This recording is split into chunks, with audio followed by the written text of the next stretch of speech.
every single time you go out there, but what you can give. Oh, that's beautifully done. That's gone for another 4. Hello, हाँ 200 पे 25,000 राखी दे। He's found the gap. This is going to be another boundary. 250 पे 50,000 राखी दे। Yes yes yes 300 पे 55,000।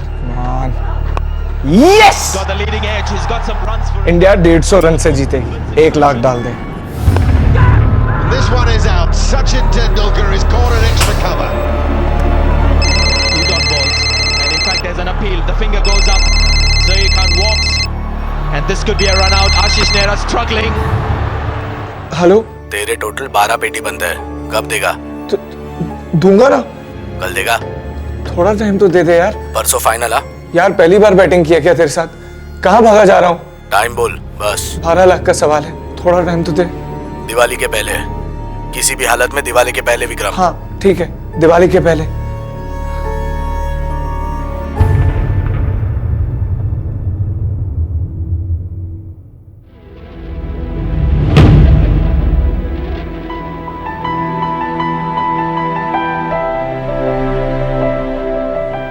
आशु, अभी तक पहली रोटी पर ही हो?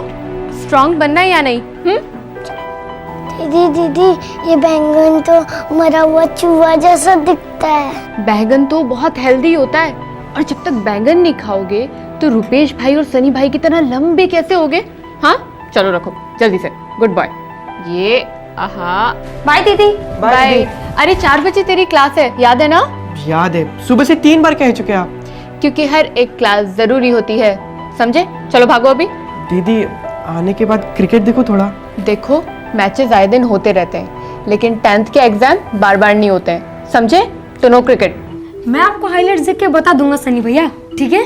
तू उड़ मत ज्यादा, अगले साल तू भी 10th में आएगा, फिर उतर जाएगी तेरी सब हीरोगिरी। चल अभी बाय दीदी। बाय। अरे तृप्ति, इसने कुछ खाया कि नहीं?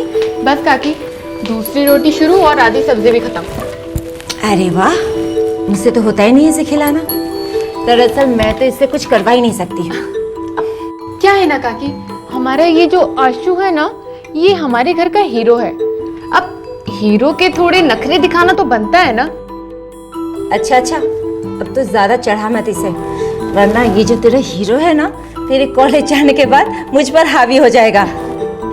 बदमाश। अच्छा तृप्ति, तू जल्दी से तैयार हो जा, तेरे कॉलेज जाने का टाइम हो गया। ठीक है, बाय मेरे आशु हीरो। बाय। पापा, दवाइयाँ ली आपने? बेटा नाश्ते से पहले की सारी दवाइयाँ ले ली है मैंने। अब आप जल्दी से नाश्ता कर लीजिए और बाकी की गोलियां भी ले लीजिए।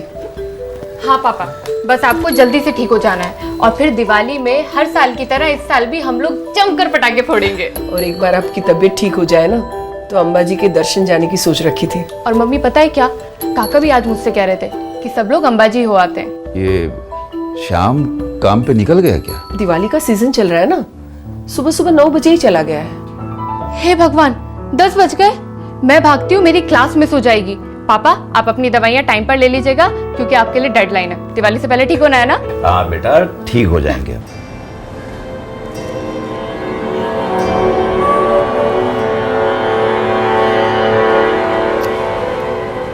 आधे घंटे ऊपर हो गए, पता नहीं कहाँ मर गया ये विक्रम। भैया सबर करो, अरे बड़ा गेम है, टाइम तो लगना ही लगना है। हाँ विक्रम बेटा, तुम कुछ कह रहे थे? हाँ डैड, मैं ये सोच रहा था कि दिवाली के बाद जो छुट्टियां हैं उसमें मैं यहाँ आकर कुछ काम कर लूँ। वेरी गुड, ये तो बहुत ही बढ़िया डिसीजन है। एमबीए से पहले तुम्हें कुछ वर्क एक्सपीरियंस हो जाए तो ये तो बहुत ही फायदेमंद होगा। एग्जैक्टली डैड, यही तो मेरा आइडिया है कि इस बार फाइनल या बीकॉम के बाद मैं ब्रेक लेकर एमबीए की जगह 1 साल यहाँ पर वर्क एक्सपीरियंस ले लूँ, ताकि मेरा 1 साल भी बच जाएगा और एमबीए तो मैं बाद में भी कर सकता हूँ ना डैड। वेरी गुड बेटा, पर तुम्हारी ग्रेजुएशन सफर नहीं होनी चाहिए। Right dad. कॉमर्स और एमबीए की बैकग्राउंड के साथ तुम इस फैक्ट्री को बहुत ऊपर तक ले जाओगे। आई प्रॉमिस, मैं इस फैक्ट्री को बहुत ऊपर तक ले जाऊंगा। सर, ग्वालियर 3 का आउटपुट इंस्पेक्शन के लिए रेडी है। गुड, तुम चलो मैं आता हूँ। तुम बैठो, मैं आता हूँ। Okay dad.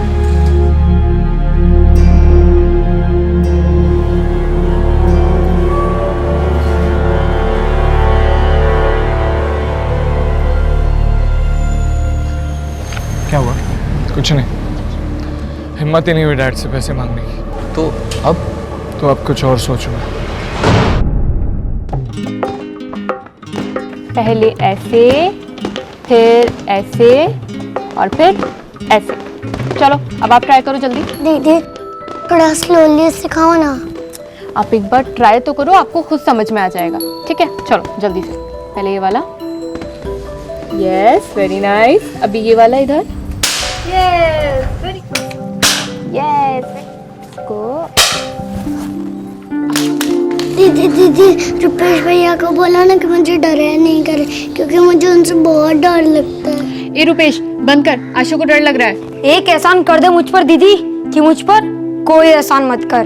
अगर दोबारा किया ना तो एक लाफा खाएगा, समझा? चल भाग अभी यहाँ से। अरे जाता है क्या? इस बार अपने होटल का मार्जिन काफी अच्छा खासा रहा है भाई साहब। ऐसा ही चलता रहा ना तो एक होटल और खोल लेंगे। एसजी हाईवे पे एक दो जगह देखी है मैंने, अच्छे क्लाइंट्स आएंगे। लेकिन श्याम, लोन नहीं लेंगे भाई, ज्यादा जरूरत पड़ी तो अपनी गांधी रोड वाली दुकान बेच देंगे। ना ना भाई साहब, उसके बारे में तो सोचना ही मत, उसे तो छुएंगे भी नहीं। वो तो मैंने तृप्ति की शादी के लिए रखी हुई है, उस समय निकाल देंगे। अपने होटल की तरक्की में सबसे बड़ा हाथ तेरा है। भाई साहब, बिजनेस की बारीकियां आप ही से सीखी हैं। देखना, माँ अंबा जी की कृपा से एक दिन बहुत आगे जाएंगे हम। होटल तो अच्छा चल रहा है उसका, 1 करोड़ आराम से मांग सकते हैं। देगा? उसके बच्चे का सवाल है, जो मांगेंगे देगा।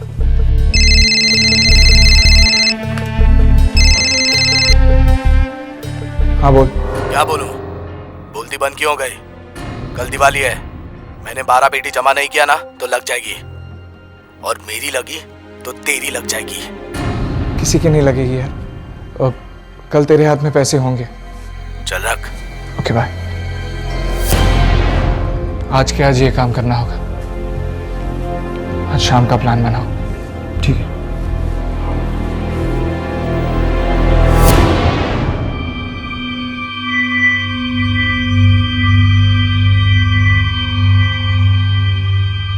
अरे यार 3 घंटे से घर पे नजर रखी और अभी तक घर से एक मक्खी भी बाहर नहीं निकली।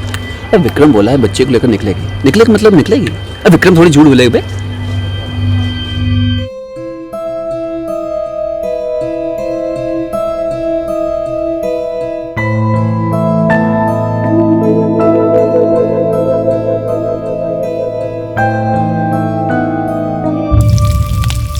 मम्मी आपने मुझे बताया नहीं पापा की मेडिसिन खत्म हो गई है। मैं कॉलेज से लौटते टाइम ले आती। अरे हाँ, मैं बोलने ही वाली थी, लेकिन इस दिवाली की मिठाई बनाने के चक्कर में बताना ही भूल गई। चलिए ठीक है, मैं अभी लेकर आती हूँ।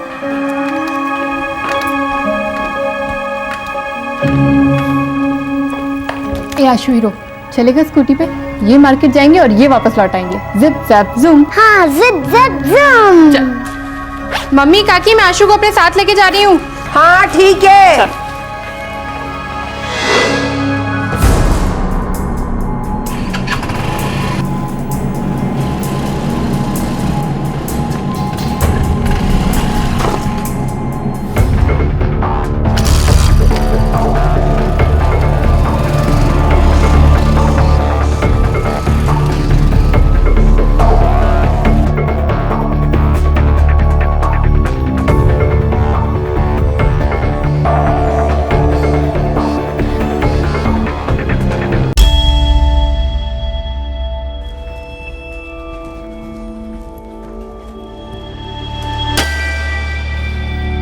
देविका।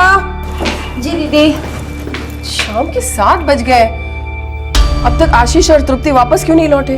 दीदी एक काम करें, तृप्ति के सेल पर फोन करके देखिए।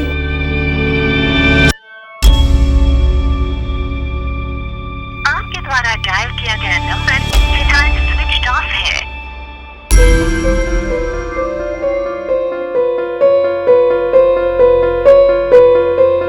आपके द्वारा डायल किया गया नंबर स्विच ऑफ है। Switch off. इनकी दवाइयाँ खत्म हो गई थी तो उसने कहा कि मैं मेडिकल स्टोर से ले आती हूँ। मैं देख के आता हूँ।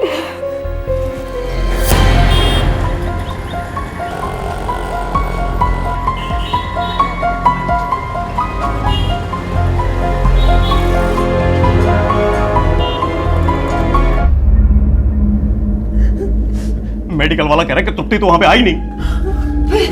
तो किसी दूसरी दुकान पर गई होगी। भाई साहब मैंने पूछा उस दुकान वाले से, वो कहता है कि उसके पास में वो सारी दवाएं जो आपके लिए आती हैं। जब सारी दवाएं हमारे उसी कैसे आती है तो फिर तृप्ति दूसरी दुकान पे कैसे जाएगी? मैं तो कहता हूं पुलिस को बुलाते हैं। हेलो, श्याम मनसुखानी। हाँ, कौन बोल रहे हैं आप? गहरी सांस ले और ध्यान से मेरी बात सुन। कौन बोल रहे हैं आप? अबे बोला ना, शांति रख। अच्छा ठीक है, बोलिए क्या बात है?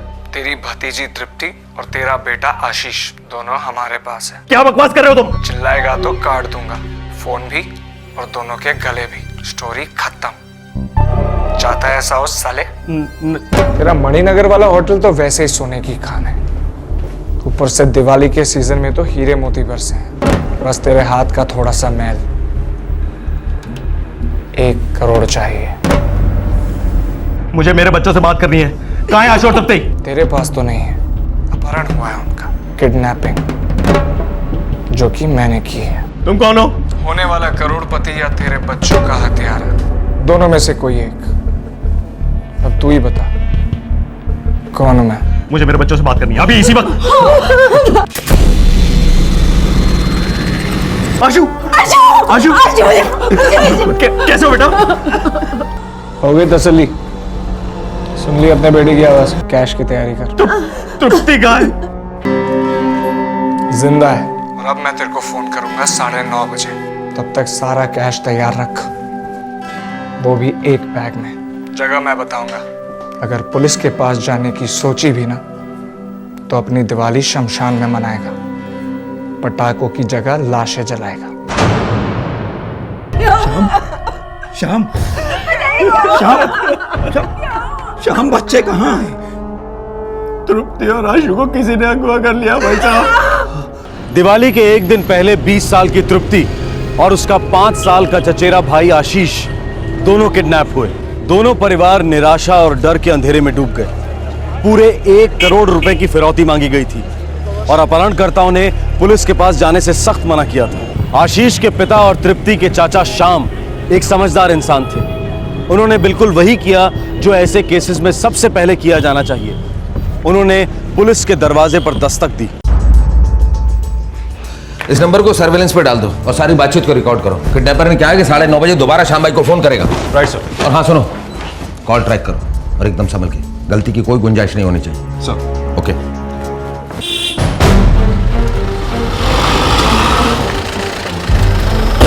जल्दी दो। 8 बजे के आसपास उसका फोन आया था। ना श्याम, 8:30 हुआ के? हाँ, 8:30 बजे के आसपास। आपके सेल पर आया था? जी हाँ, मेरी सेल पे फोन आया था। बिजनेस में आपका कोई दुश्मन? नहीं इंस्पेक्टर साहब, ऐसी कोई भी बात नहीं है। मणिनगर में होटल है मेरा, सबके साथ में अच्छे ताल्लुकात हैं। किडनैपर ने लैंडलाइन पे फोन नहीं किया, आपके होटल में फोन नहीं किया, बल्कि आपके सेल पे फोन किया। जानता है वो आपकी बेटी तृप्ति आशीष को साथ ले गई 6:30 बजे के आसपास। हाँ, दवाई लेने। जी हाँ। तृप्ति ने देखा होगा कि दवाई घर में नहीं है, इसको लेने के लिए बाहर निकली। आशीष उसे दिखाई दे गया, उसे साथ लेकर चली गई। मतलब ये कि रोज का रूटीन नहीं था ये। 6:30 बजे आशीष को लेकर घर से बाहर जाएगी, कोई प्लानिंग नहीं है ये। जी नहीं, तृप्ति ने देखा कि दवाइयाँ खत्म हो गई थी तो लेने चली गई। मैंने नहीं बोला था उसे। कोई घात लगा कर बैठा होगा इस घर पर कि कब तृप्ति घर से बाहर निकले, मौके की तलाश में होगा। इंस्पेक्टर साहब, हमारे तो किसी से दुश्मनी भी नहीं है, सबके साथ में अच्छे संबंध है, कस्टमर से, सप्लायर से, यहाँ तक कि पड़ोसियों से भी ढंग से बिजनेस करते हैं। बिजनेस तो आपका बहुत अच्छा चल रहा है और बहुत अच्छी कमाई है आपकी। ये बात किडनैपर अच्छी तरह से जानता था, इसीलिए उसने आपके बेटे और आपकी भतीजी का किडनैप किया। तभी उसने 1 करोड़ रुपए की डिमांड की। वो जानता है कि बच्चों की वापसी के लिए आप इन पैसों का इंतजाम आसानी से कर लेंगे। हाँ गढ़वी सर, वो किडनैपर्स का फोन अभी भी स्विच ऑफ है, लेकिन सर हमने श्याम भाई के फोन को ट्रैकिंग पे डाल दिया। Very good.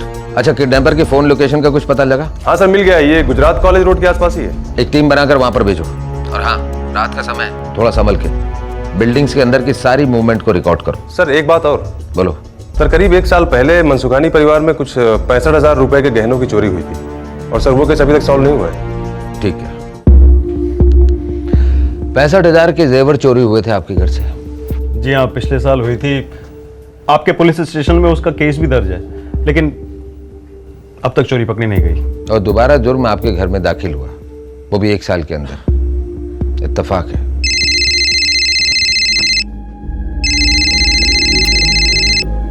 लगता है शायद किडनैपर का फोन है, किसी दूसरे नंबर से।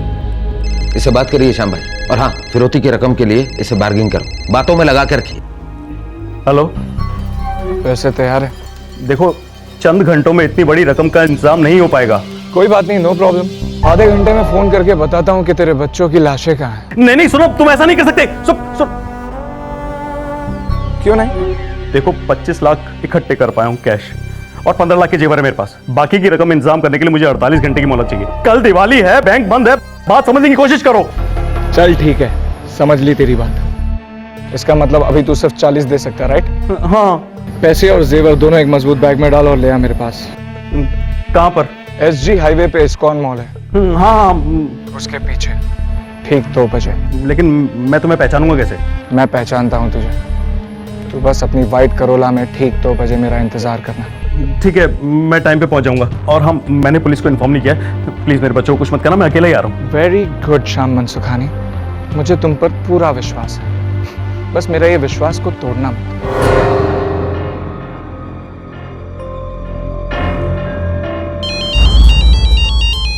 हाँ गढ़वी, बोलो। सर कॉल ट्रेस हो गई, SG हाईवे, लेकिन सर मोबाइल बंद आ रहे हैं। उनके पास अलग अलग नंबर के कई सारे सिम कार्ड होंगे। उन्होंने श्याम भाई को इस्कॉन मॉल बुलाया है पैसों के साथ, लेकिन मुझे लगता है कि उसके कुछ आदमी गुजरात कॉलेज के पास भी होंगे। तुम हर जगह हाई अलर्ट रखो, सब पे वॉच रखो और मेरे फोन का इंतजार करो। Right sir. श्याम भाई, बैग रेडी करो, मिलते हैं किडनैपर से। उनकी फोन लोकेशन ट्रेस हो गई क्या? आप उसकी चिंता मत करो, वो सब हो जाएगी। आपके बच्चों को कुछ नहीं होगा। अरे लेकिन पैसा लेने के बाद बच्चे नहीं लौटाए तो? वो एक्सटॉर्शन वाले नहीं लगते, उनका शायद कोई और ही गेम प्लान है।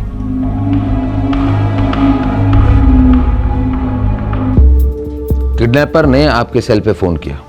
उसे अच्छी तरह से पता है कि आपके पास में व्हाइट करोला है और वो आपको अच्छे से पहचानता है। एक अरसे से वो आपके घर के ऊपर निगाह रखे हुए है, या फिर आपके घर का ही कोई सदस्य है जो इस पूरी प्लानिंग के अंदर इन्वॉल्व है। क्या बकवास कर रहे हो इंस्पेक्टर साहब? बिना सबूत वाला बकवास श्याम भाई। पिछले साल आपके घर के लॉकर से आपके जेवर चोरी हुए और आपके घर के किसी भी आदमी ने ऐसा कोई बयान नहीं दिया जिससे कि चोर पकड़ा जा सके। मजबूरन हमको केस क्लोज करना पड़ा। घर के अंदर लॉकर, लॉकर के अंदर जेवर और सारे घर वाले बेखबर। थोड़ा ज्यादा ही अटपटा है, नहीं?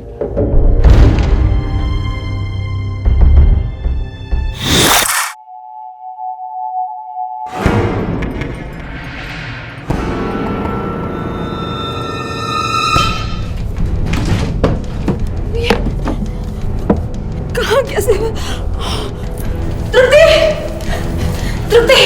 तृप्ति, मेरी अलमारी खोली है, सारे जेवर गायब है। क्या क्या कह रही हो काकी? चल जल्दी, चलिए। दिन दहाड़े आपके घर में चोरी हुई, उस वक्त सारे घर वाले मौजूद थे। आपने खुद इस केस को बंद कराने की हमसे मांग की। आप नहीं चाहते थे कि इस केस के लिए आपके घर के हर मेंबर के साथ में क्वेश्चनिंग की जाए। इंस्पेक्टर, बातों को जलेबी की तरह गोल गोल क्यों घुमा रहे हो? सीधे सीधे बोलो ना, क्या बात है? आप इतने उतावले क्यों हो रहे हैं नंद किशोर मनसुखानी जी?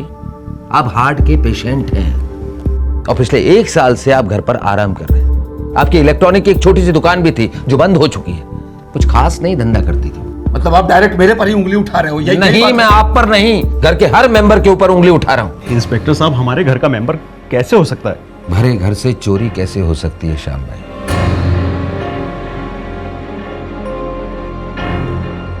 देखिए, मुझे फुल डाउट है कि पिछले साल की चोरी और ये किडनैपिंग एक दूसरे से जुड़े हुए हैं। कोई एक शख्स ऐसा है जिसे पैसे की जबरदस्त जरूरत है और उसे पता है कि आपके पास पैसे हैं।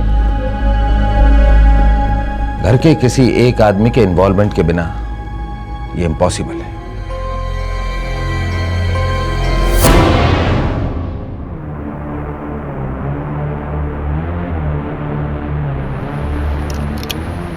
लो संभाल के। तुझे पूरा भरोसा है? कोई ऑफिस नहीं पहुंचेगा? वहां कोई चेकिंग नहीं होगी? 6 महीने हो गए, एक कुरियर वाला भी नहीं है। अगर आशीष की बॉडी मिलनी भी होगी तो हफ्ते क्या, कई महीने लग जाएंगे। तुम लोग अभी जाओ यहाँ से। तृप्ति? उसका भी बंदोबस्त मैं कर लूंगा। चलो निकलो।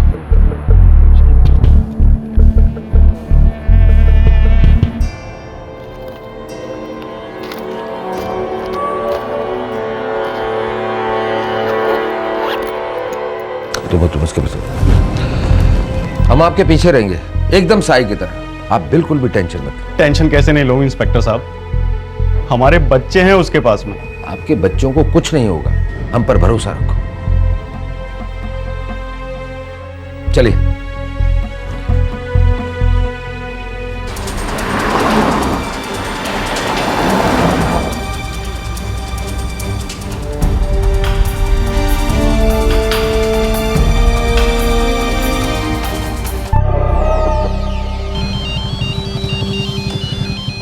हाँ विक्रम, एक बार पैसा मिला मुझे फोन कर, बच्चे को खलास कर दूंगा। सही है, संभाल के माना, ज्यादा खून खराबा नहीं। सर हमने पूरे 16 बिल्डिंग्स की चेकिंग की, कोई मोमेंट्स नहीं है। तो बाकी की बिल्डिंग भी चेक करते रहो। कॉल इसी इलाके से है। सर कुछ ऑफिसेज बिल्डिंग्स बाकी रह गए जहां हमने पूरी तरह से चेक नहीं की। तो चेक करो, अच्छे से चेक करो। कॉल किसी ऑफिस से भी आ सकता है, सारे ऑफिस छान मारो, फास्ट क्विक।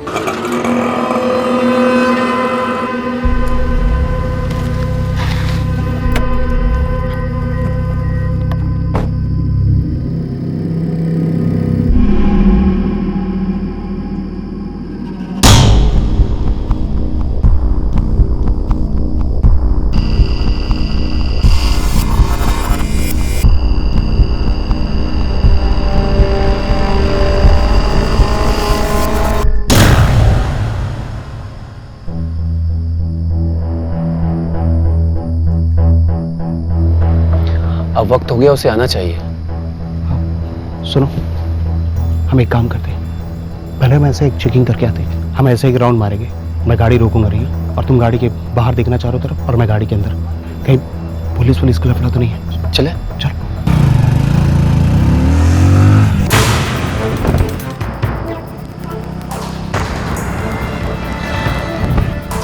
अलर्ट, एक मोटरसाइकिल आ रही है, 2 सवार हैं। ओवर।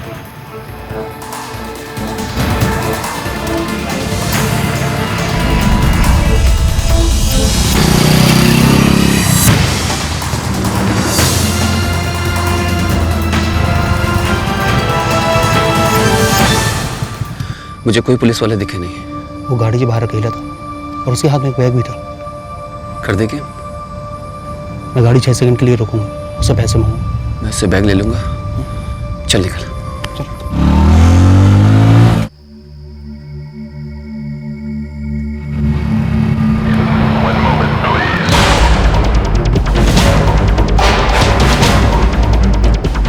मुझे लगता है ये बाइक वाले ही हमारे टारगेट है। Okay sir. पहली बार मुआयना करने आए थे, इस बार काम करेंगे और बहुत तेजी से। Be alert.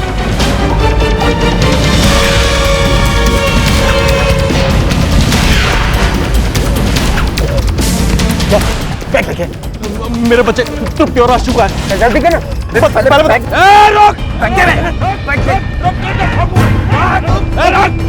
तो ठोकूंगा।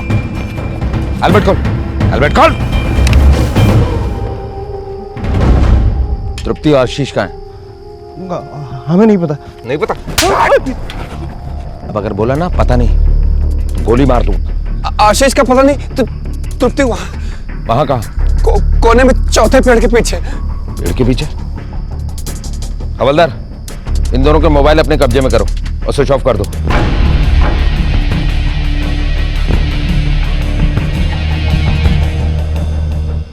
नहीं नहीं विक्रम, तुमने मुझसे प्रॉमिस किया था कि तुम आशु को कुछ नहीं करोगे। अगर उसे छोड़ दिया तो हमारा क्या होगा? उसने हमें पहचान लिया है तृप्ति। वो तुम मुझ पे छोड़ दो, मैं उसे समझा दूंगी, वो किसी से कुछ नहीं कहेगा। तुम असलियत समझ नहीं रही हो, बच्चे को मरना ही होगा। फिर मेरा क्या होगा विक्रम? घर में क्या जवाब दूंगी सबको, क्या बोलूंगी? तृप्ति, ये सब कुछ हम बाद में भी वर्कआउट कर सकते। अभी मैं अपना काम कर लूं। देखो विक्रम, पैसे मिलने तक तुम आशु को नहीं मारोगे, तुम उसे हाथ भी नहीं लगाओगे। ठीक है, पैसे मिलते ही मुझे फोन कर।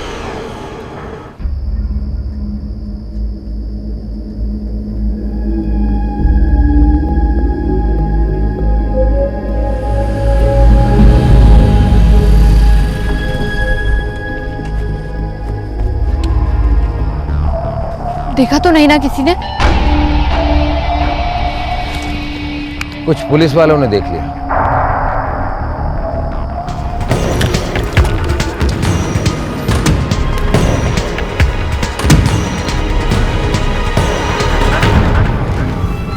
देखा श्याम भाई, मैंने आपसे कहा था ना ये काम किसी घर वाले का ही हो सकता है, लेकिन तुम करोगी ये नहीं पता था।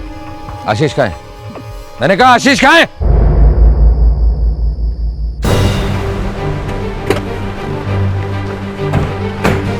सर हम ब्रोकर कॉम्प्लेक्स के बाहर खड़े हैं। 515 5वां माला।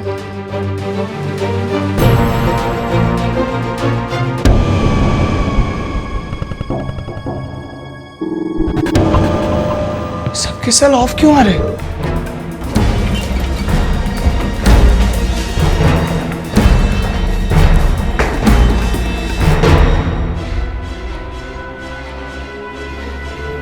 बच्चा अंदर है, मुझके दरवाजा खोलने का वेट नहीं कर सकता।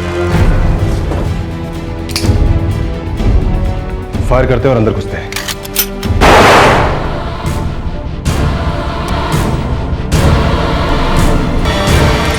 ले जा उसको।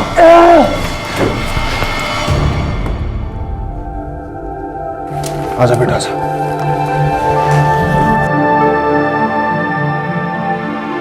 किडनैपिंग के 10 घंटे के अंदर 5 साल के आशीष को सही सलामत बचा लिया गया। तृप्ति, आशीष की चचेरी बहन, अब पुलिस कस्टडी में थी। अब सवाल यह था कि तृप्ति का इस किडनैपिंग से क्या संबंध था और क्यों।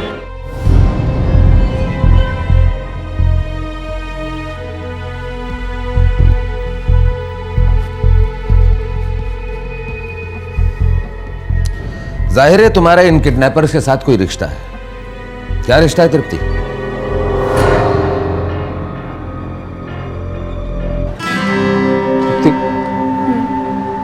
मैंने तारा थी एक बात कह विजय, मैं तुम्हारे लिए कुछ भी कर सकता हूँ। मैंने पण एक बात कहनी चाहिए। शू? Same to same. मरते दम तक साथ रहेंगे, जिएंगे या मरेंगे पर एक साथ।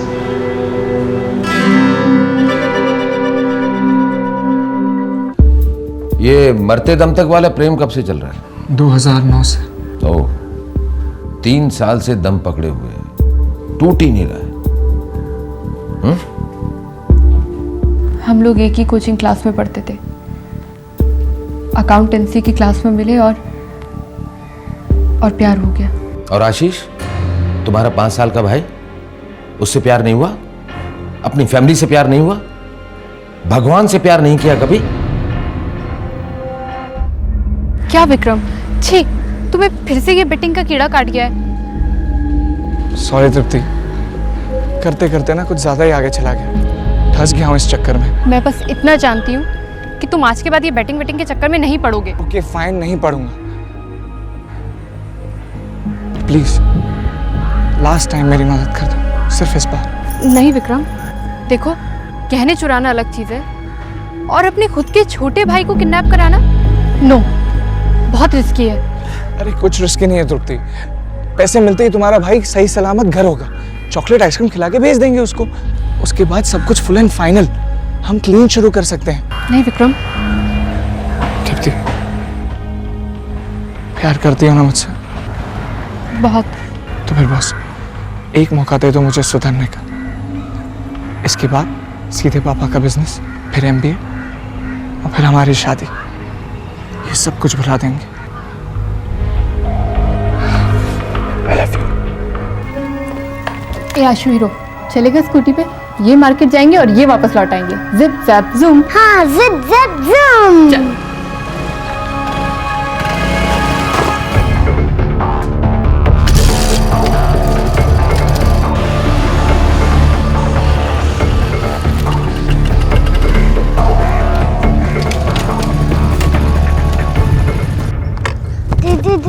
इन्हें रोको, ये मुझे कहाँ ले जा रहे हैं? आशु, आप डरो नहीं, हम लोग ना चोर पुलिस खेल रहे हैं। ये अंकल आपको थोड़ी देर बाइक पे घुमाएंगे और फिर घर छोड़ देंगे, ठीक है? ठीक है दीदी।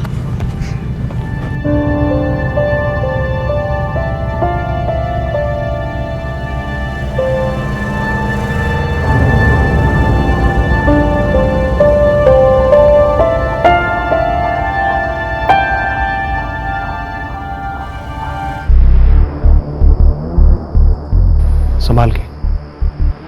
तुझे पूरा भरोसा है कोई ऑफिस नहीं पहुंचेगा? वहाँ कोई चेकिंग नहीं होगी? 6 महीने से एक कुरियर वाला भी वहाँ नहीं है।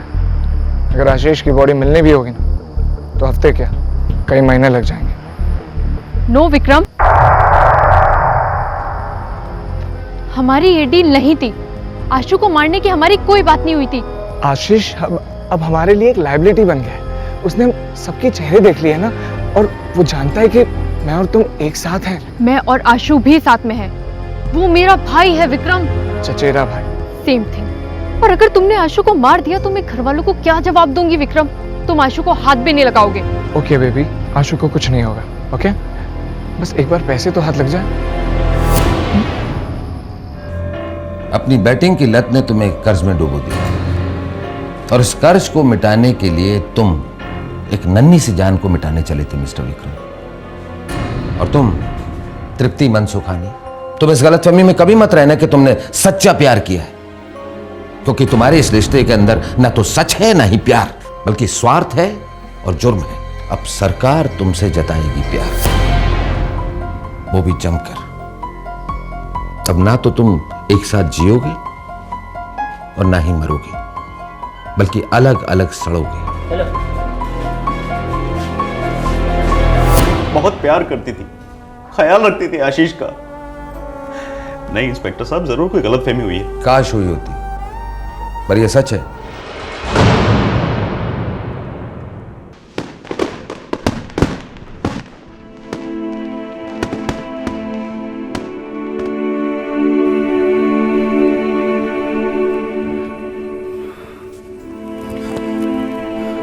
श्याम, श्याम, तृप्ति कहाँ है?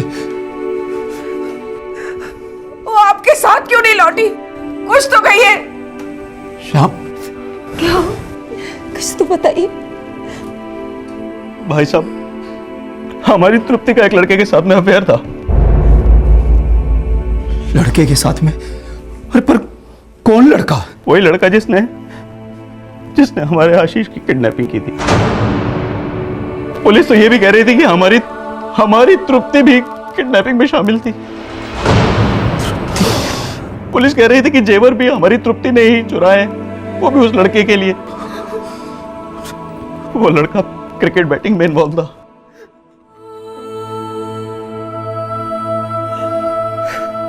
हम अपने खून को सिर्फ जान सके, पहचान नहीं सके रोहिणी, नहीं पहचान सके हम।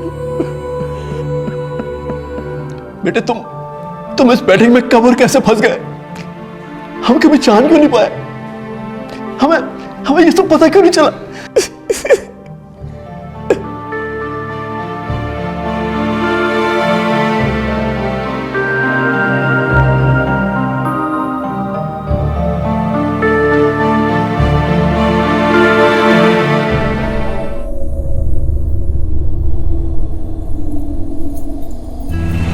नमस्कार, आदाब।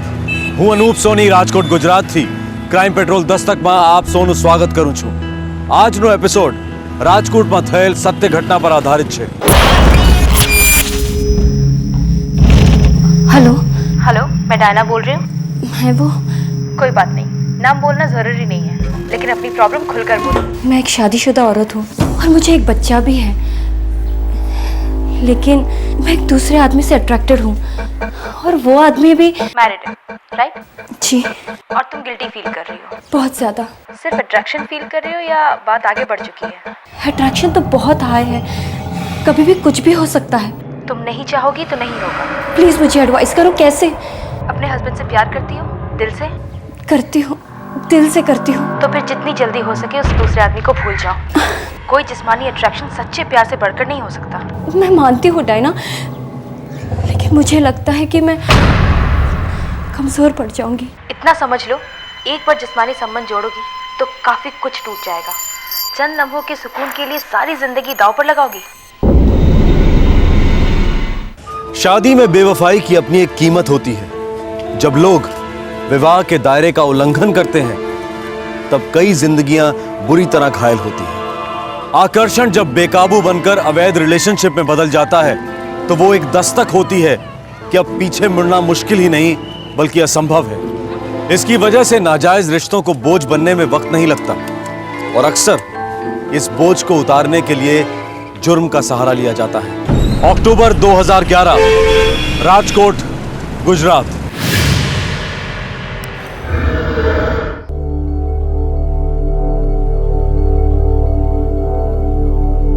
बाबूजी, लोगों के कहने से झूठ सच नहीं हो जाता।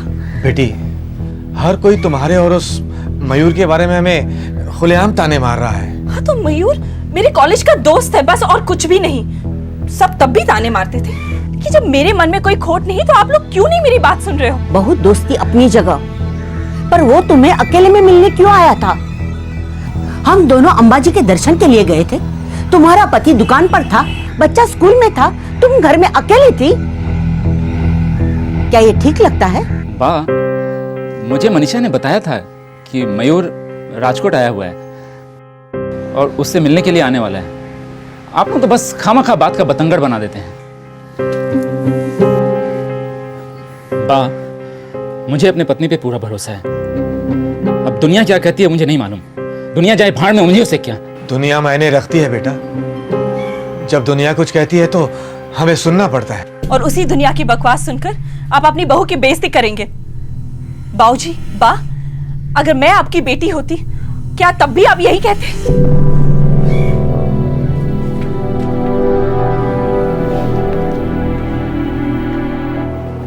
बेटा, घाव ताजा हो तभी उसे दबा देना चाहिए। नासूर बन जाए तो बचना मुश्किल हो जाता है।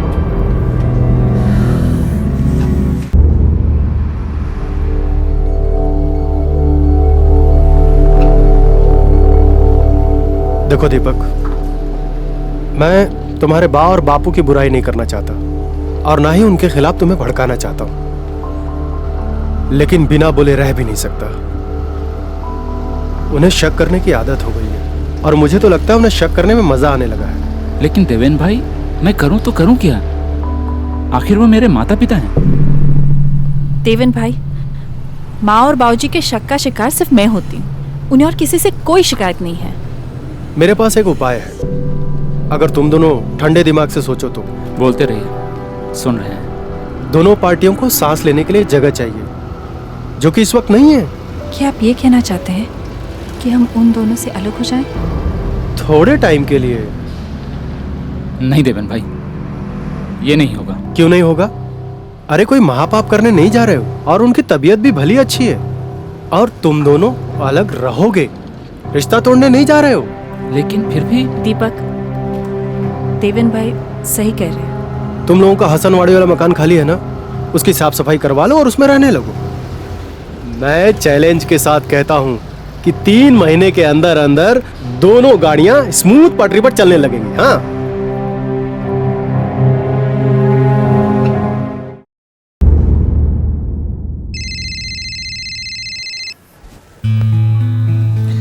हेलो। हाँ, एक मिनट।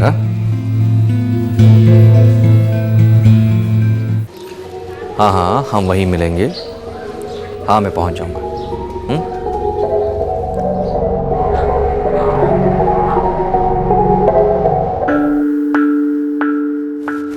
अच्छा सुनो, मुझे आने में आज लेट हो जाएगा। कहाँ जा रहे हो? एक काम है अर्जेंट। श्वेता तैयार हो गई? हो रही है। तो क्या अर्जेंट काम है आज? बस है।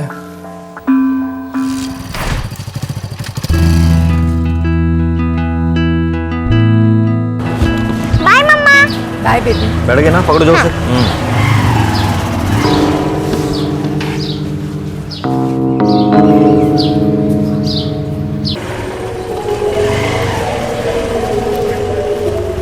कल्पेश। हाँ बड़ा भाई। यहाँ भाई। अच्छा सुन, मुझे एक अर्जेंट काम है आज, तो मैं आज दुकान पे नहीं आ पाऊंगा। तू संभाल लेना है। कहाँ जा रहे हैं? है काम। कैसा काम? अरे यार, तो कोई पुलिस वाला कि तेरे सारे सवालों का जवाब दूं मैं? खाना खा लेना, चलता हूँ, लेट हो रहा हूँ।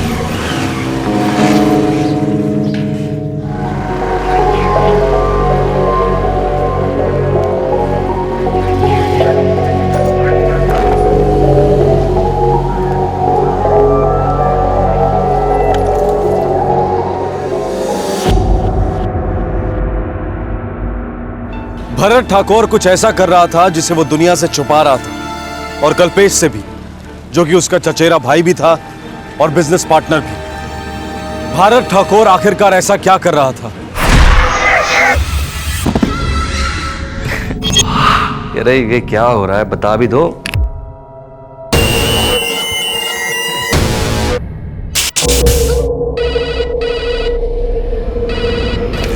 हेलो, हाँ मैं भरत का दोस्त बोल रहा हूँ। वो कुछ अर्जेंट काम से गोधरा गया हुआ है, उसको लौटने में टाइम लगेगा। लेकिन भरत भाई ने ऐसा कुछ भी नहीं कहा था आज सुबह।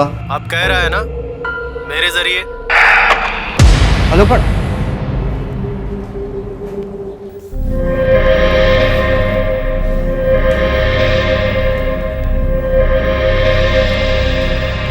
फोन भी नहीं उठा रहे। पहले तो कभी गोधरा नहीं गए। वहां क्या बिजनेस का काम होता है आप लोगों का?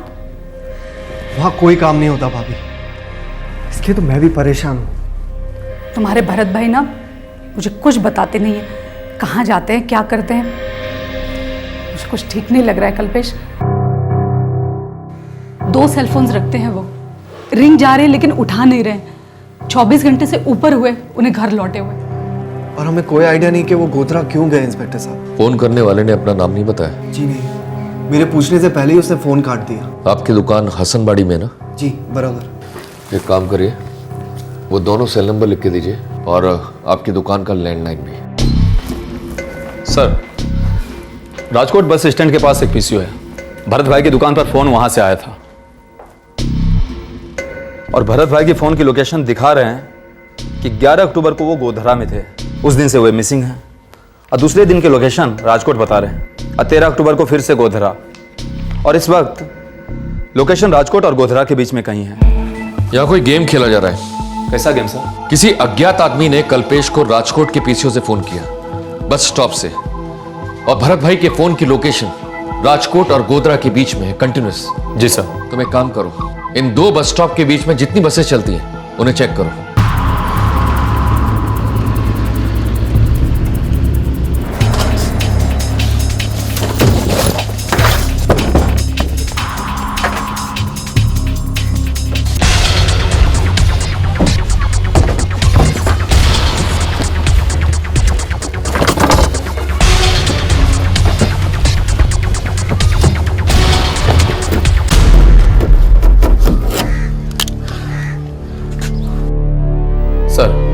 राजकोट और गोधरा के बीच में रोज 6 बसें चलती है। ये दोनों सेलफोन शाम के 5 बजे वाली बस में मिले, दोनों साइलेंट मोड पे रखे हुए थे। भरत भाई सुबह अपने घर से 10:30 बजे निकले, और उनकी वाइफ रसिका बेन ने शाम के 6 बजे से लेकर 12 बजे तक में 27 मिस कॉल किए।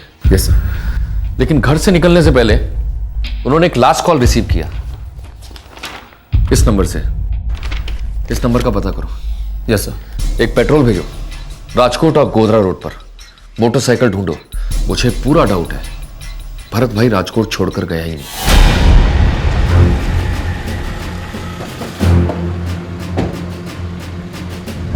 रसिका जी, आपको और हमें भटकाया जा रहा है। कौन भटका रहा है हमें? कोई अज्ञात आदमी, या फिर खुद भरत भाई। लेकिन मोटा भाई ऐसा क्यों करेंगे? आप बताइए। इन दिनों भरत भाई कुछ ऐसा कर रहे थे जो आप लोगों को कुछ अजीब या अटपटा लगा हो? मुझे नहीं पता। पापा ना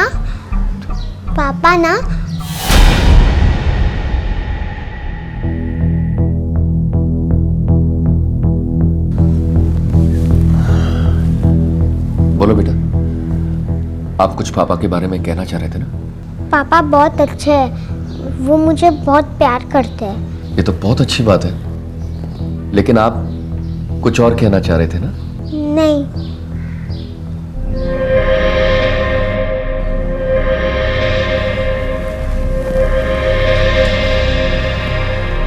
रसिका जी, भरत भाई हमारे लिए सिर्फ एक केस है। आपके लिए क्या मायने रखते हैं ये हम नहीं जानते, लेकिन इतना जरूर कहूंगा, झूठ बोलने से किसी का भला नहीं हुआ। सर, राजकोट में सिटी में भी चेकिंग की, भरत भाई की बाइक मिल ही नहीं रही है। अच्छा, फोन नंबर किसका है बता क्या? Yes sir. ये आखिरी कॉल जो 9:40 में आया था वो किसी मनीषा सेठ का है। मतलब इस मनीषा सेठ ने भरत भाई के घर से निकलने से पहले फोन किया। Yes sir. और शायद रसिका बेन, भरत भाई की वाइफ, इस बात को जानती थी, लेकिन शायद उन्होंने बताया नहीं।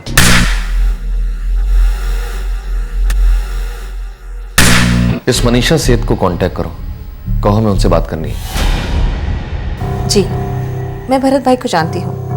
उनकी आइसक्रीम की दुकान हमारे मोबाइल की दुकान के पास में ही है।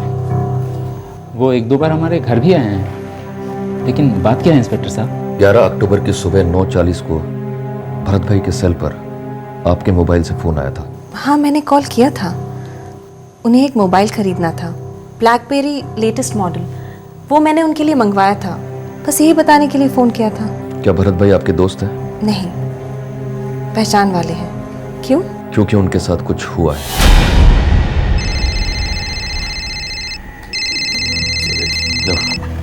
सर, मनीषा ने मुझे बताया था कि भरत भाई मोबाइल लेने के लिए आने वाले हैं, लेकिन वो आए ही नहीं। सर, भरत भाई की बाइक मिली न्यारी डैम के पास।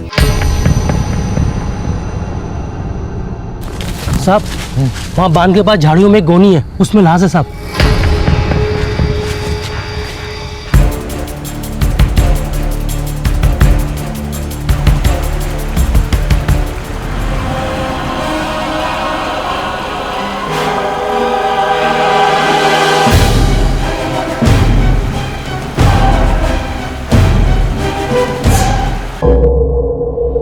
गला घोटा गया है किसी वायर या रस्सी से। मौत की टाइमिंग? मिनिमम 72 घंटे, एक्चुअली 3 दिन, और बॉडी काफ़ी सड़ चुकी है। मकवाना, यस मुझे ऐसा लग रहा है कि इस केस में कई लोग झूठ बोल रहे हैं। तुम एक काम करो, मनीषा सेठ की सारी हिस्ट्री निकालो।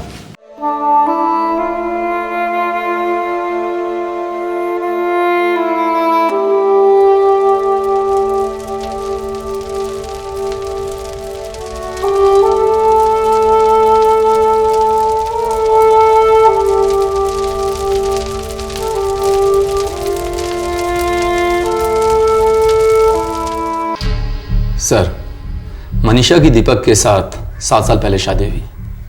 उनका 6 साल का एक लड़का है दीपू, और 3 साल पहले वे दीपक के माँ बाप से अलग हुए और अपना अलग घर बनाया। जरूर कोई स्टोरी होगी। स्टोरी है सर, रंगीन स्टोरी है। मनीषा की सास ससुर को शक था कि मनीषा का किसी मयूर नाम के आदमी के साथ अफेयर था। हर कोई तुम्हारे और उस मयूर के बारे में हमें खुलेआम ताने मार रहा है। अफेयर? हाँ सर, पड़ोसियों से बात हुई, बोल रहे थे जब जब उनके सास ससुर तीर्थ यात्रा पर जाते हैं, बच्चा स्कूल में, दीपक दुकान पर, वो मयूर दोपहर में घर आता। और ये भरत भाई, इसका कोई चक्कर इससे? दोनों की दुकान आसपास है तो अच्छी जान पहचान थी। ये औरत कत्ल कर सकती है? और अगर हाँ तो क्यों? सर, इन दोनों के बीच में कोई बिजनेस रिलेशनशिप तो नहीं थी। तो फिर कैसे रिलेशनशिप में मकाना? अफेयर होता तो कहाँ और कैसे मिला करते थे? ये भरत भाई की बेटी श्वेता कौन से स्कूल में जाती है, ये पता करो।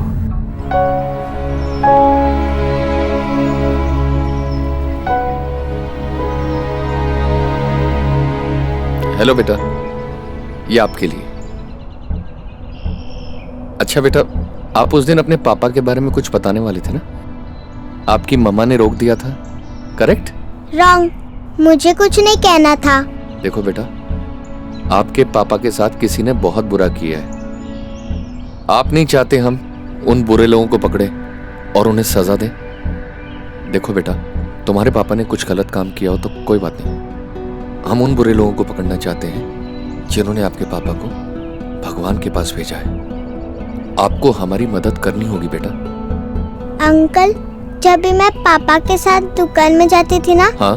तभी पापा मुझे एक आंटी के घर लेके जाते थे। वो आंटी का घर कहाँ है बेटा?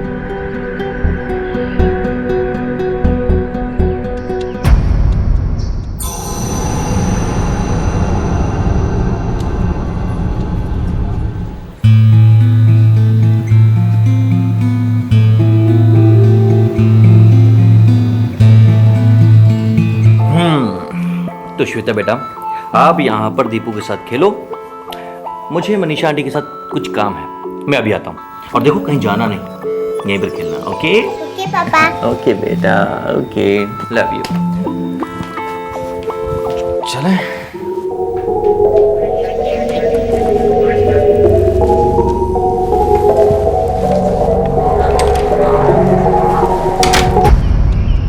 क्या पापा रोज जाते थे वहाँ? नहीं, जब भी मैं दुकान में जाती थी ना तब भी जाते थे। थैंक यू बेटा, जाओ।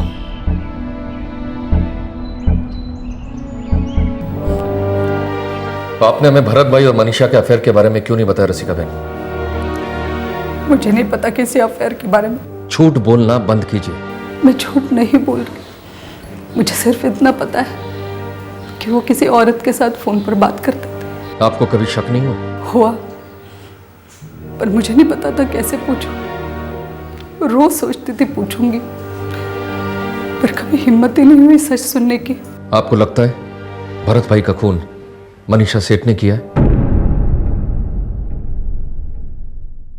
सर, कल्पेश का ट्रैक रिकॉर्ड साफ है।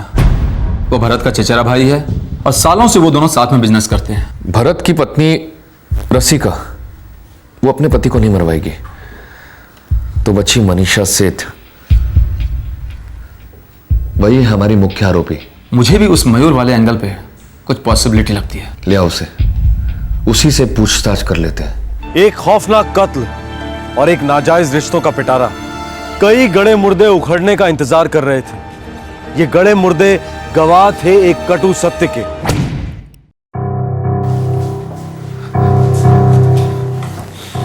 ओह, तो तू भी शादीशुदा है? मैं भी, मतलब मैं कुछ समझा नहीं। बहुत जल्द समझ जाएगा। ये मनीषा सेठ को कॉलेज से जानता है ना? जी सर। लास्ट कब बात हुई थी? सालों पहले, तब उसकी शादी भी नहीं हुई थी। लेकिन ये फोन रिकॉर्ड कहते हैं कि मयूर झूठा है। खुद पढ़ इसको। पिछले हफ्ते तक रोजाना बात हो रही थी सेल पर। अब बोल और सच बोल। मैं और मनीषा बीच बीच में मिलते रहते हैं।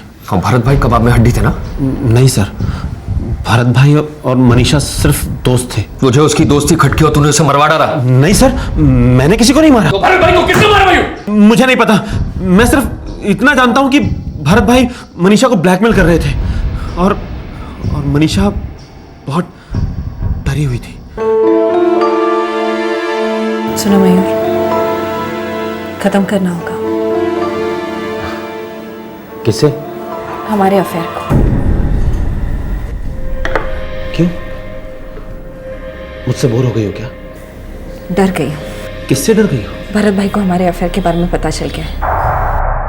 उसने अगर मेरे हस्बैंड को बता दिया तो सब कुछ खत्म हो जाएगा और मैं उनके प्यार और भरोसे को खोना नहीं चाहती। मैं तुम्हें खोना नहीं चाहता।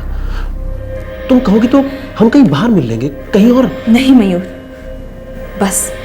तुम्हारी सहेली सेजल के यहाँ, वो तो तुम्हारी बहुत अच्छी दोस्त है ना? नहीं मयूर, मैंने कहा ना, अब मैंने ठान ली है। मनीषा प्लीज। और सर, ये 7 दिन पहले की बात है। उसके बाद से तो मैं मनीषा से मिला भी नहीं और मेरी उससे कोई बात भी नहीं हुई। कॉलेज से अफेयर था ना तुम्हारा? जी सर। शादी के बाद भी मिलते थे? उसके अलग घर बसाने के बाद भी? हमारा अफेयर कभी रुका ही नहीं। धोखेबाजी और झूठ का सिलसिला चलता रहा सालों से। सर, हमारी रिलेशनशिप है। डरपोकों वाली रिलेशनशिप है। अगर सच्चा प्यार करते तो अपने अपने पार्टनर से अलग हो जाते, सबको धोखे में नहीं रखते। खैर, ये सेजल कौन है? सेजल सर मनीषा की खास सहेली है।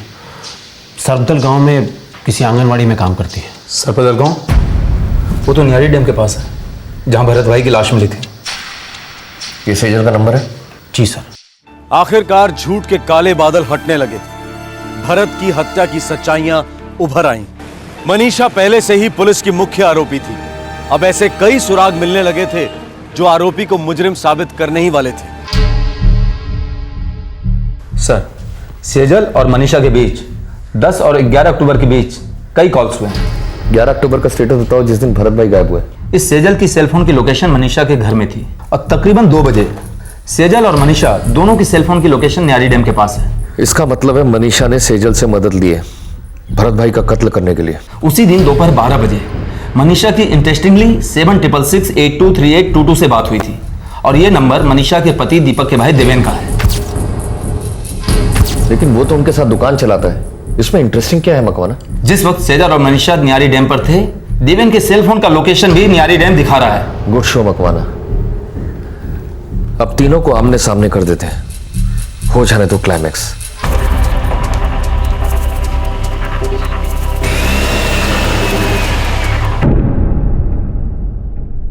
मैं भरत भाई को सिर्फ जानती थी, कोई लेना देना नहीं था। काफी लिया दिया गया मिसेस मनीषा, वरना वो आदमी मयूर का नाम लेकर आपको ब्लैकमेल क्यों करता? अब ये नहीं कहिएगा कौन मयूर। मनीषा जी, आपको मैं देवेन और सेजल से इंट्रोड्यूस करा देता हूं। मैंने आप तीनों को यहां किसी कॉलोनी की एनुअल मीटिंग के लिए नहीं बुलाया। एक कत्ल हुआ है और हमारे पास ये ठोस सबूत है कि आप तीनों ने मिलकर यह कत्ल किया है। अब अगर किसी ने भी झूठ बोला तो मुंह तोड़ दूंगा।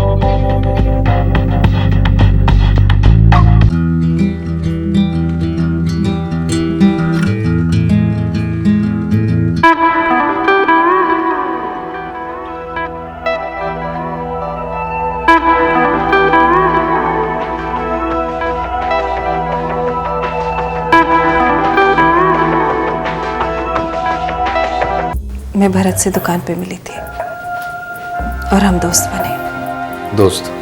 हाँ दोस्त। आकर्षण था आपस में?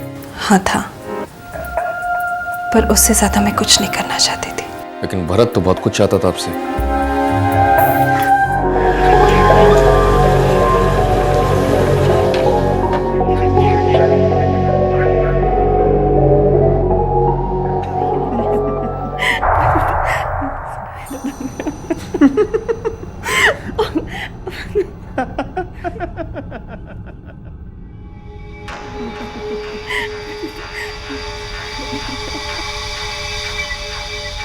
मयूर, तुम भी निकलो, दीपू के स्कूल से आने का टाइम हो रहा है। तो आने दो, उसे कौन सा समझ में आया, छोटा है। पागल हो, पता है वो अपने पापा को कहेगा पापा पापा मम्मा को मिलने कोई अंकल आए थे। कहने दो, तो बोल देना कि भरत आया था। कौन सा दीपक भाई को शक होगा भरत भाई को?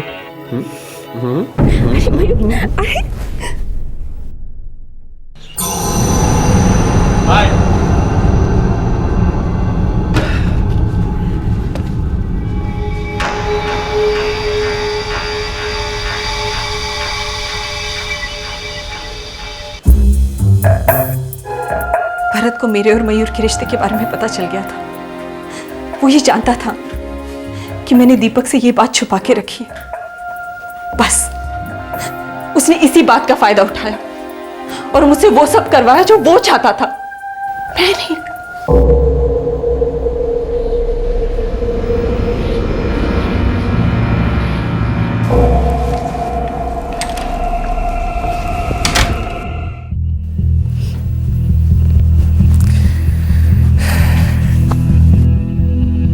तुम्हें जो मुझसे चाहिए था वो तुम्हें मिल गया।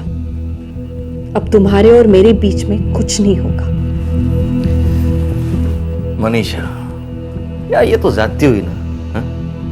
अब देखो, दीपक की पीठ के पीछे तुम इतने सालों तक मयूर के साथ मस्ती मारती आई हो, है ना? अब मयूर की पीठ के पीछे थोड़ी सी मस्ती हम लोग भी कर लेते, क्यों? ठीक है ना? उफ मनीषा, तू पागल हो गई है क्या?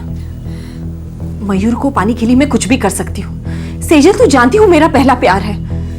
और शादी की अग्नि में पहले वाले सारे प्यार जलाने पड़ते हैं। ओ बस कर, फालतू के लेक्चर मत दे मुझे। तो क्या करूँ? हाँ देख, तूने अपने आप को कैसी मुसीबत में डाल ली है। वो भरत भाई तुझे लगातार ब्लैकमेल करता रहेगा। हाँ यार, वो बार बार मिलने की बात करता है। और मिलना मतलब समझती है ना तू? समझती हूँ मैं, इसीलिए बोल रही हूँ कि दीपक को सब कुछ साफ साफ बता दे। नहीं सेजल, मैं उसे कुछ नहीं बता सकती। उसने अपने माँ बाप के सामने मुझे सपोर्ट किया था। वो ये बर्दाश्त कर ही नहीं पाएगा कि मैं उसके साथ चीटिंग कर रही हूँ। और अब तो वो भरत के साथ भी इतना सब। तो मनीषा, तू लाइफ से चाहती क्या है आखिर? दीपक मेरे पति है और मयूर मेरा प्यार। मुझे दोनों चाहिए। और भरत भाई? वो मुझे नहीं चाहिए। भाभी, आपके सास ससुर मयूर के बारे में बात कर रहे थे ना, तब मुझे पता था कि वो लोग सच बोल रहे हैं और आप झूठ। फिर भी आपने मुझे सपोर्ट किया। दीपक भाई के लिए। बहुत अच्छे इंसान है वो। तो क्या मैं बुरी हूँ? आपको अपनी बहन मानता हूँ मैं। तो फिर अपनी बहन की मदद कीजिए। मेरे कैरेक्टर को लेके फिर कभी डिस्कस करेंगे।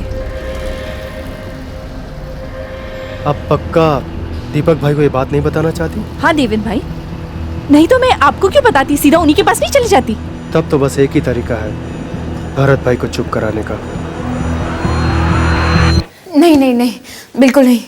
मुझे इन सब में मत घसीटो तुम। सेजल, तू भूल गई ना मैंने कितना कुछ किया है तेरे लिए लाइफ में? गिनाओ तुझे। सजल बहन, किसी को कुछ भी पता नहीं चलेगा और आपका नाम तो बिल्कुल भी नहीं आएगा। मेरा प्लान एकदम फुल प्रूफ है। नहीं प्लीज प्लीज सेजल, 15 साल की दोस्ती है हमारी, तू मेरी बहन है यार, प्लीज।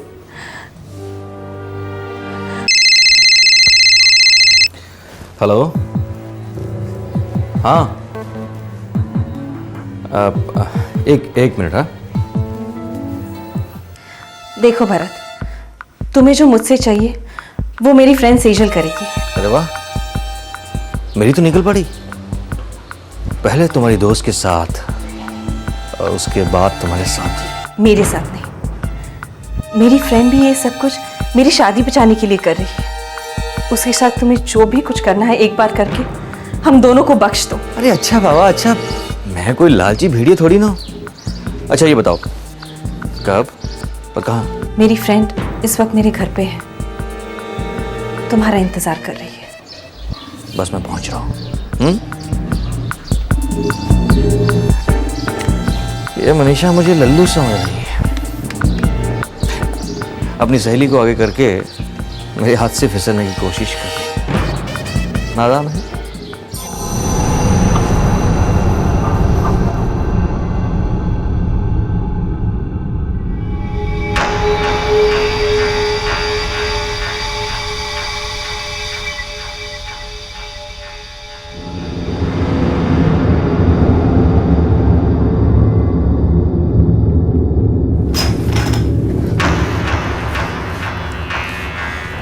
देखो मनीषा, उसके अंदर आने तक उसे बिल्कुल भी डाउट नहीं होना चाहिए, और उसके यहाँ आते ही मैं उसके गले में ये फंदा डाल दूंगी।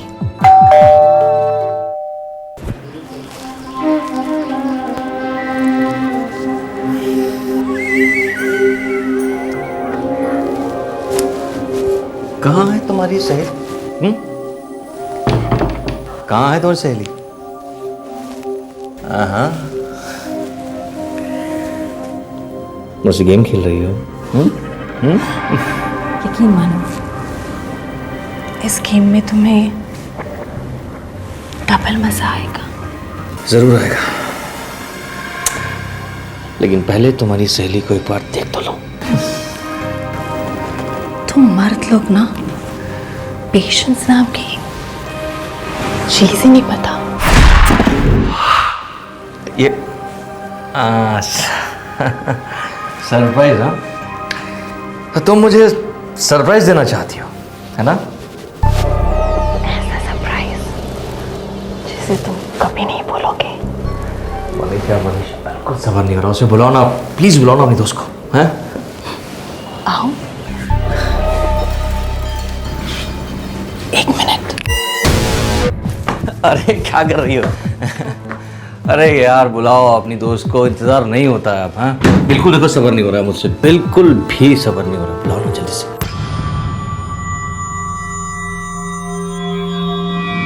बुलाओ ना। अरे क्या कर रही हो? बुलाओ ना उसे। मनीषा तुम, अरे ये क्या है? कहीं मुझे मारने वारने का प्रोग्राम तो नहीं बना रखा तुमने? हाँ, तुम तो खुशी से ही मर जाओगे। खींच, सेजल खींच। देवेन भाई, खत्म हो गया भरत, अब बोलिए।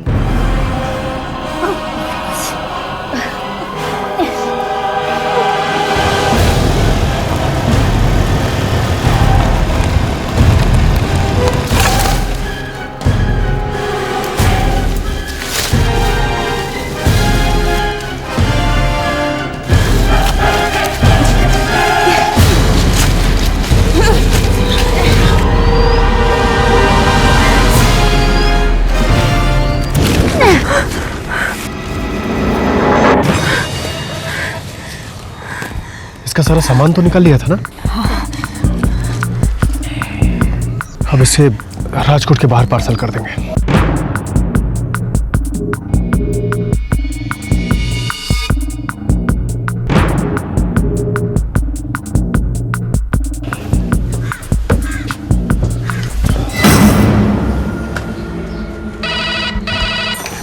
हेलो, हाँ मैं भरत का दोस्त बोल रहा हूँ। वो कुछ अर्जेंट काम से गोधरा गया हुआ है, उसको लौटने में टाइम लगेगा। लेकिन भरत भाई ने ऐसा कुछ भी नहीं कहा था आज सुबह। अब कह रहा है ना मेरे जरिए।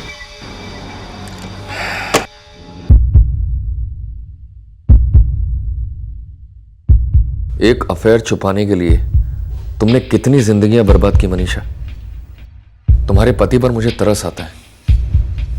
और तुम दोनों कैसे दोस्त हो? एक बार भी इसके मासूम बच्चे दीपू के बारे में नहीं सोचा? ऐसा भी क्या डरना रसिका जी? आप जानते थे कि आपके पति कुछ गलत कर रहे हैं, फिर आपने उन्हें रोका क्यों नहीं? आप औरत नहीं है ना, आप नहीं समझेंगे। क्या नहीं समझूंगा? यही कि बेसहारा औरतों की मजबूरी उनकी खामोशी में बयां होती है। हम सच जानकर भी कुछ रोक नहीं सकते, बदल नहीं सकते, तो फिर ऐसा कड़वा सच जाने क्यों?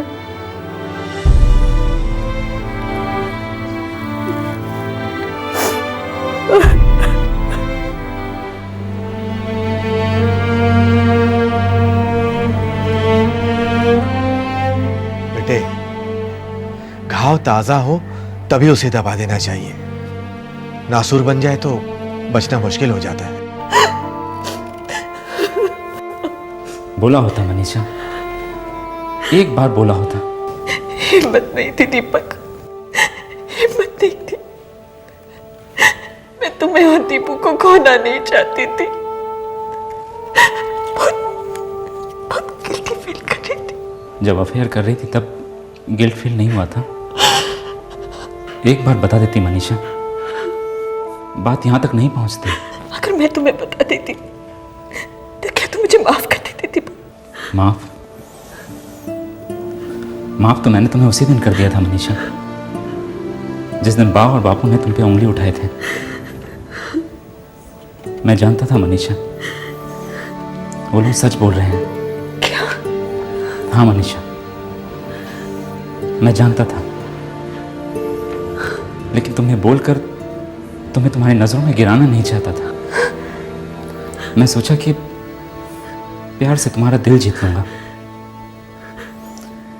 इसलिए बा और बापू से अलग होने को राजी हो गया। सोचा धीरे धीरे तुम उसे भूल जाओगी, लेकिन नहीं, ऐसा कुछ भी नहीं हुआ। मेरा प्यार फेल हो गया मनीषा। नहीं थी, फेल हो गया मेरा प्यार। नहीं थी। मुझे मेरी चुप्पी बहुत भारी पड़ी। बहुत भारी पड़ी मुझे मेरी चुप्पी।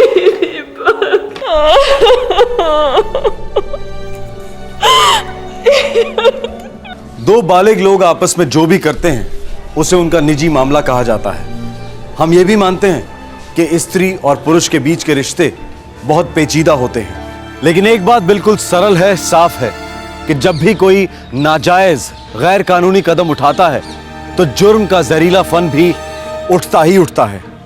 लोग भले ही एक दूसरे को माफ कर दें, बुरी यादों को भुला दें, लेकिन कानून ना तो माफ कर सकता है ना भुला सकता है। कानून सिर्फ न्याय कर सकता है। रिश्ते जोड़ने या तोड़ने से पहले सोचना बहुत जरूरी है। कानून तोड़ेंगे तो अदालत सजा देगी, दिल तोड़ेंगे तो जिंदगी सजा देगी। तब तक अपना ख्याल रखें, सुरक्षित रहें। जय हिंद। इस तरह के और भी एपिसोड देखने के लिए हमारे चैनल को सब्सक्राइब करें और बेल आइकन दबाना ना भूलें।